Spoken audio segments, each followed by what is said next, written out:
Chapter 29. A Lady of Old Japan. One afternoon, sister and I were sewing in my room when Hanano came in. It was warm weather and the paper doors had been lifted off so that the entire fronts of the rooms facing the garden were open. We could look across and see Mother sitting beside the dining room firebox, holding her long, slender pipe in her hand and gazing out into the garden as if her thoughts were far away. "Mother is happy in this home," said sister. "Her face has the calm, peaceful look of the August Buddha." "I wonder," said Hanano thoughtfully, "if Honorable Grandmother was ever really, strongly, terribly excited in all her life." Sister looked at Hanano with a strange smile. "I never saw her seem excited," she said slowly. "It was a terrible time when we left the old home, but Mother was calm and steady. She commanded like a general on the battlefield." "Oh, tell me," cried Hanano, sitting up very straight. "Tell me all about it." "Perhaps it would be well, sister," I said. "Hanano is old enough to know. Tell her all of Mother's life that you can remember." So she told how Mother, when only 13 years of age, was lifted into her wedding palanquin and, accompanied by a long procession of attendants, headed by spearmen and followed by her father's guards, journeyed to her new home. Father was first counselor of the daimate, and his bride came to a mansion so spacious that in all the years she lived in it there were rooms in which she never set her foot. She saw little of her husband, for his duties as ruler obliged him to make frequent journeys to the capital, and the young wife filled her time in writing poems on slender cards of gold and silver, or playing dolls with her attendants, for, after all, she was only a child. In time, a son and 2 daughters were born, but the little girls, with nurses to take every care from their mother, were a good deal like beautiful playthings to her, and her son, the heir who was to carry on the family name, had so many attendants with various duties that she saw him only at stated intervals. He was like a precious jewel, for which she had strong affection, but still stronger was the feeling of pride. So in the big, peaceful mansion, the girl wife passed the pleasant, uneventful years. Then changes came, for clouds of war were gathering slowly over the land. Her husband gradually told her of many important things, and one day he left home on a mission that filled her heart with dread. She was not far out of her teens, but she knew the duties of a samurai's wife, and with suddenly awakened womanhood she called her son's tutor, and they disguised in shabby clothing her small son, whose life as heir would be forfeit if his father came to harm, and sent him, in the care of faithful Minota, to the protection of our ancestral temple on the mountain. Then she waited, while every day the clouds grew more threatening. One dark, rainy night there came a warrior to her home bearing the tidings that father was a prisoner and on his way to the capital. Near the midnight toll of the temple bell he would pass the road at the foot of the mountain, and she would be permitted an interview. She looked at the messenger steadily. If there should be treachery, what would become of her son? "Are you a samurai?" she asked. Solemnly the man put his hand to the hilt of his sword. "I am a samurai," he answered.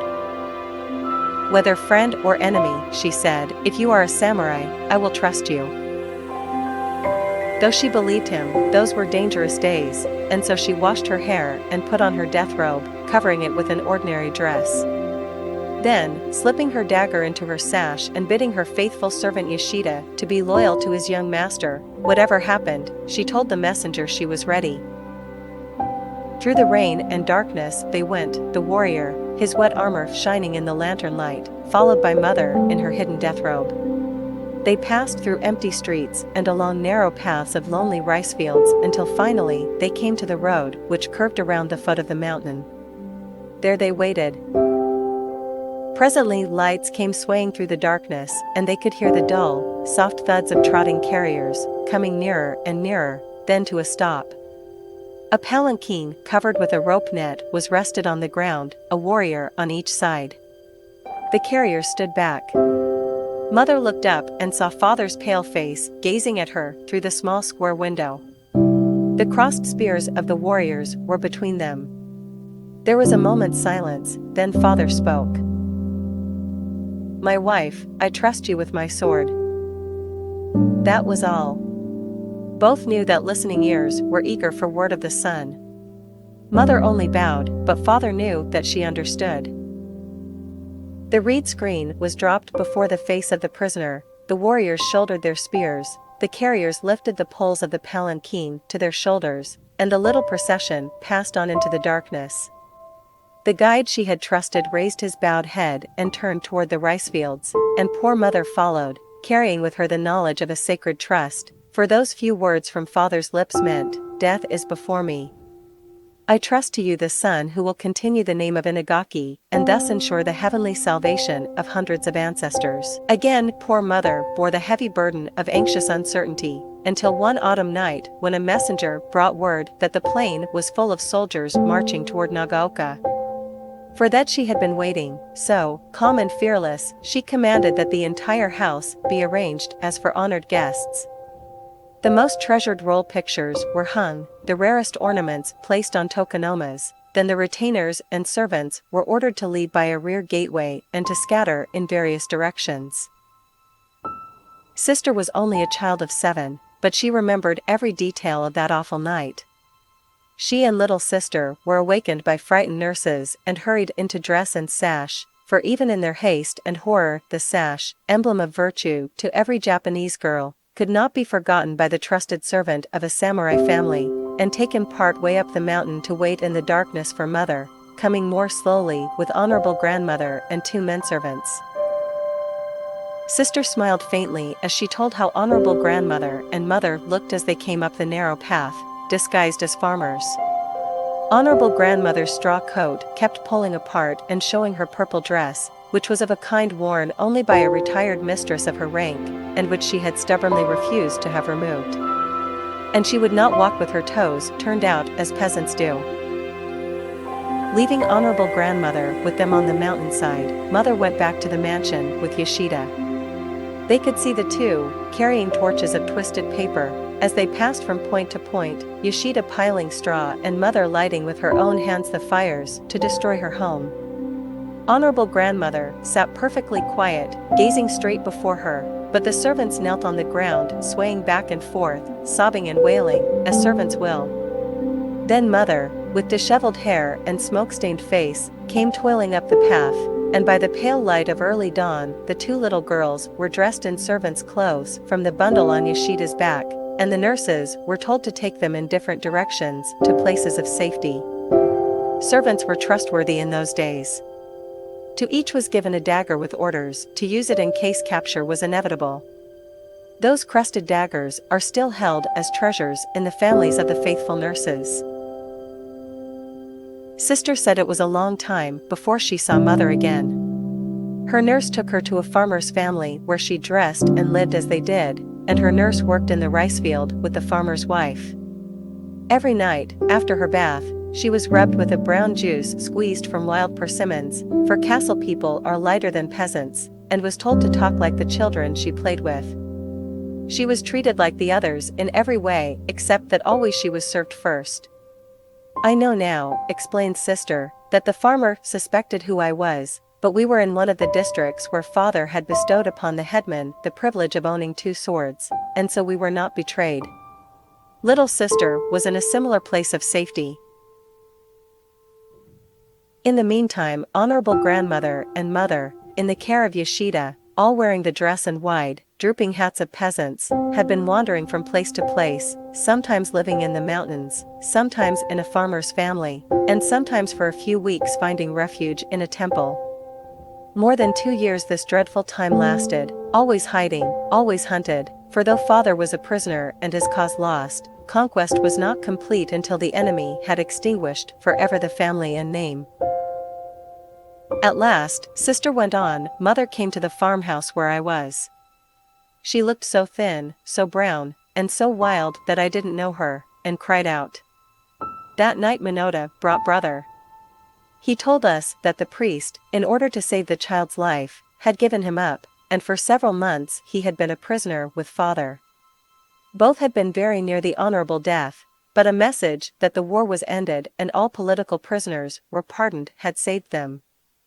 Brother seemed to have almost forgotten me and would not talk much, but I heard him tell Mother that, one day, when soldiers were seen coming up the mountain, the priest had put him in a book chest and, covering him with rolls of sacred writings, had left the cover off and seated himself beside it as if arranging papers. Brother said that he heard rough footsteps and falling furniture, and when all was quiet and he was lifted out, he saw that spears had been thrust through the closed chest standing in the row with the one where he was hidden. The next day, Mother had gathered her family together and Yoshida found a place where they could live. Then Father came and in a modest way life began all over again. So you see, Hanano, said Sister, your grandmother's life has not always been full of peace. It was a wonderful life, said Hanano in a tone of awe, wonderful and terrible. But Honorable Grandmother did things. Oh, she did things. I looked at the lithe young body, held so straight, at the uplifted head and the tightly clasped hands. She was very like Mother. One generation removed from the ancient pride and rigid training, one generation ahead of the coming freedom, living, alas, in the sad present, puzzled, misunderstood, and alone. Sister remained with us throughout the autumn and into the winter. I shall always be doubly thankful for her visit, for those weeks were Mother's last with us, and they were happy ones. The long talks when she and Sister lived over the old days were like those of friends rather than mother and daughter, for there was only 14 years between them and Sister was as old-fashioned in many ways as Mother. And when this sorrowful time came, Sister's presence was an especial comfort to me, for she was familiar with all the old customs and could direct with a tenderness that no other could have shown. On our sad journey to the temple, as we followed the death kago swaying on the shoulders of the white-robed coolies, my thoughts went back to another day long before, when I, a child of 11, walked in a procession of mourning friends, my little hands clasped tight about the tablet bearing my father's name. Over the narrow paths of the rice fields we wound after the chanting priests, while from the high, tossing baskets carried on long poles by their attendants showered hundreds of tiny pieces of the five-colored sacred paper. They filled the air with clouds of soft colors, floating and mingling as they drifted downward to settle gently on the straw hats and white robes of the mourners. Now, everything was different. Even the honors we show our dead must bow to the world's changes, and the services for Mother were the simplest possible to be in accord with her former rank. But she had requested that, in addition to the rites for herself, there should be held the ceremony for the nameless. My noble, loyal mother. True to her wifehood and to her husband's family, even as she was entering the door of death, she had remembered poor Kakuno, for whom no prayer was ever offered except in this lonely service.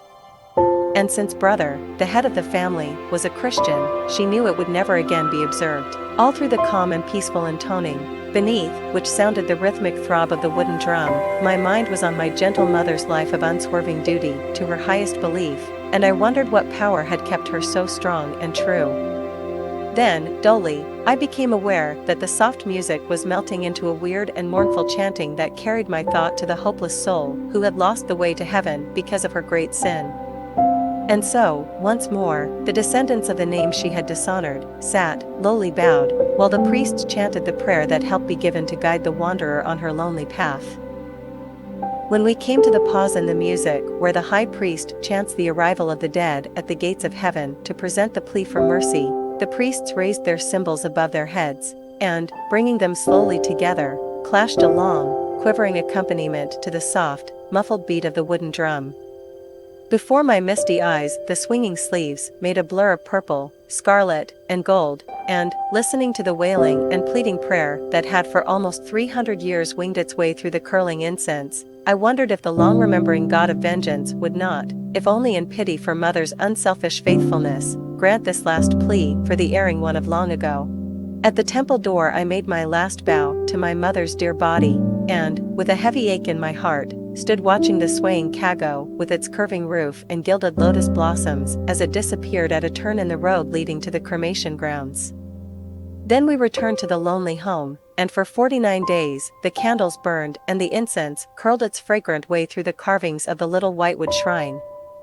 On the last night I knelt in my mother's old place and breathed a Christian prayer to the God who understands. Then I slowly closed the gilded doors upon my prayer, believing sincerely that my mother's journey had ended in peace, and that, wherever she was or whatever she might be doing, she was faithfully taking her part in God's great plan. My minister was sorely troubled that I should have observed these last Buddhist rites, unnecessary after my mother had passed beyond the knowledge or the hurt of their neglect. I told him that, had I died even one day after I became a Christian, my mother would have been faithful, to the minutest detail, in giving me the Christian burial that she believed would satisfy my heart, and that I was my mother's daughter. Influence? Yes. The influence of loyalty, sympathy, understanding, all of which are characteristics of our father, hers and mine,